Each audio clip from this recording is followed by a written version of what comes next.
This was way too much for me. I started crying almost immediately. Bing bong. I was looking forward to Mighty Morphin Power Rangers Once and Always for a long time. As soon as I heard that they were actually going to do a 30th anniversary special episode, I was super hyped. I grew up on Mighty Morphin Power Rangers. I stuck with the series for a decent amount of time, but Mighty Morphin will always be my home. That is the Power Ranger team that I grew up on, and so I was incredibly excited for this special. About 30 seconds into this Power Ranger special, we get the Mighty Morphin explosion in the background, and that's when I knew we were in good hands.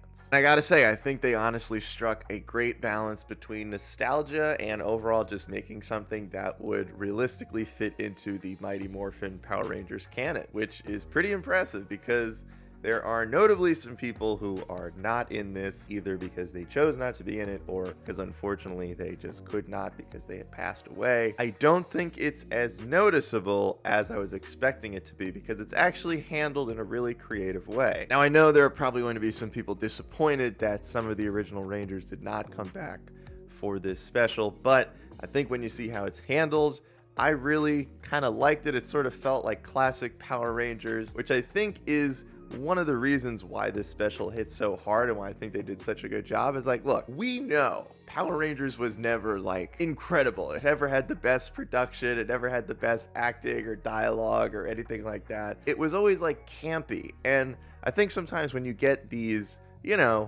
reunion specials or just a new entry in present day with like all the new technology, and obviously Netflix has a lot of money that they can put into this, there's a little part of me that worries that you get away from what made the original series so special. Something that we actually sort of saw when they made the first Mighty Morphin Power Rangers movie and did a bunch of like CGI suits and stuff like that, and just didn't really hit the same way. I was still excited when I was a kid because it was a Power Rangers movie, but I like that they kept a lot of the elements that made the original show so special by bringing them into this new entry. Huge shout out to Walter Jones and David Yost, two of my childhood icons, for coming back and being in this reunion special. I appreciated it. I'm 30, the Power Rangers are 30, and I think it's definitely obvious when there are certain people that really loved the roles they played, specifically Jason David Frank, who continually came back to play different Power Rangers throughout the years. So seeing a couple of the OG Rangers that I grew up with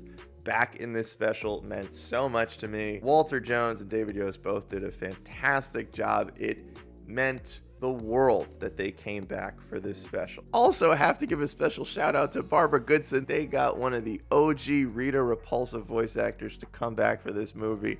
And as soon as you hear it, as soon as you hear her voice, you're like, either someone's doing a really good impression or they got the actual actor to come back, and they did. And that is awesome. I think one of the things that made this so cool is that you could tell everybody was having a lot of fun, and you could tell that Power Rangers meant a lot to the people who were in this special, which as a fan, you just like to see that the people in the show love it as much as you loved it when you were a kid, and still do. To this day, Power Rangers is still awesome. I also think it's worth noting that in my opinion, Netflix did a really good job. The special looks fantastic. They broke out the big fancy Netflix cameras for this one, but they didn't overdo it. Now, I will say, the Megazord CGI. I grew up on the Megazord being a guy in a suit, all right? That's just how I liked it. It was lame, it was cheesy, but it was Power Rangers, damn it, and it was cool. They replaced it with CGI, but I do want to say, it leads to a better Megazord fight at the end. Like, there's certain things they were able to do with CGI that they wouldn't have been able to do if it was a guy in a suit.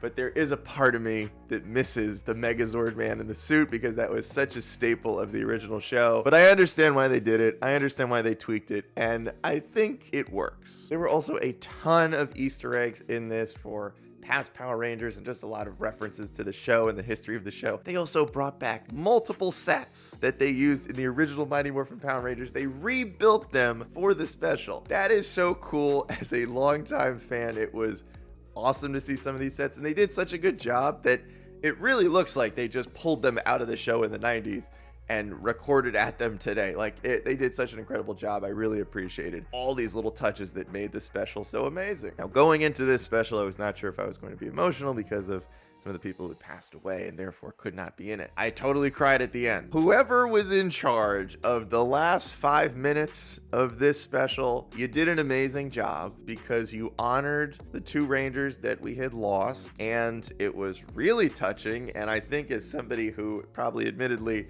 has not really processed the passing of Jason David Frank from last year, this was way too much for me. I started crying almost immediately because Jason David Frank was a real life superhero if you grew up on the Power Rangers like I did. So seeing tributes to both Tommy and Trini was a lot. It was really sad, but also made me happy to see that they were honored in this new movie. If you're a Power Rangers fan, specifically a Mighty Morphin Power Rangers fan, I think this is pretty much everything you could have asked for. Is it the 2-hour blockbuster $200 million epic? No, but I think it's the right way to do a reunion because it addresses the fact that things have changed, times have changed, some people can't come back, and I think they did the best with everything that they had, and the amount of love and care that went into this movie means so much to me. I know it means a lot to a lot of the Power Ranger fans out there, and I'm just going to go out and say, hey, look, if you guys want to do another one for the 31st anniversary, I would be down, once and always.